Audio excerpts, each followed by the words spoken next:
మ్మ్. ఈరోజు ఏమైందంటే మా కంపెనీలో కొంతమంది జాయిన్ అయ్యారు కొత్త వాళ్ళు. వాళ్ళందరికీ వాళ్ళందరి మధ్యలో నన్ను పెట్టాడు మా మేనేజర్ గారు. వాళ్ళందరూ నన్ను ఏకేస్తున్నారు క్వశ్చన్ మీద క్వశ్చన్లు వేసి. సరే, ఓకే, హెల్ప్ చేస్తాం, బెటర్ అవుతారు, వర్క్ లోడ్ తగ్గిద్ది, వెరీ గుడ్ వెరీ గుడ్. కానీ మా మేనేజర్ గారికి ఏంటంటే వాడికి వాడికి నా టార్గెట్ కూడా ఫినిష్ అవ్వాలంటే వీళ్ళందరికీ కూడా హెల్ప్ చేయాలంట. ఎట్లా అసలు ఇలాంటి వాళ్ళకి మేనేజర్ జాబులు ఎట్టేస్తారో అర్థం కాదు. అరే వీళ్ళకి దూరంగా ఉంటే అవుతుంది, రా పని అవుతుంది, అప్పుడు నీ టార్గెట్ ఫినిష్ అవుతుంది. ఇది దీన్ని ఏమంటారు? దీన్ని ఎట్లా సాల్వ్ చేయాలి?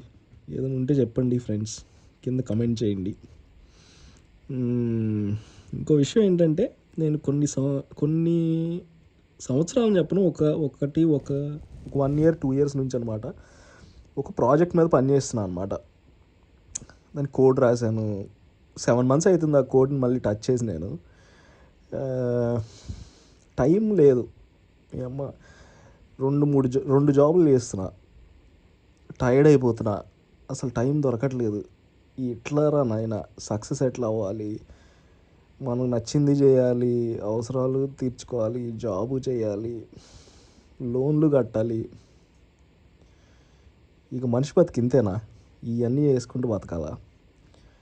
ఫ్రీడమ్ ఎప్పుడు వస్తుంది? వీటన్నిటి నుంచి విముక్తి ఎప్పుడు వస్తుంది? మీ అమ్మ జీవితం ప్రశాంతంగా చేసి రెస్ట్ తీసుకొని ఎన్ని రోజులు అవుతుందో.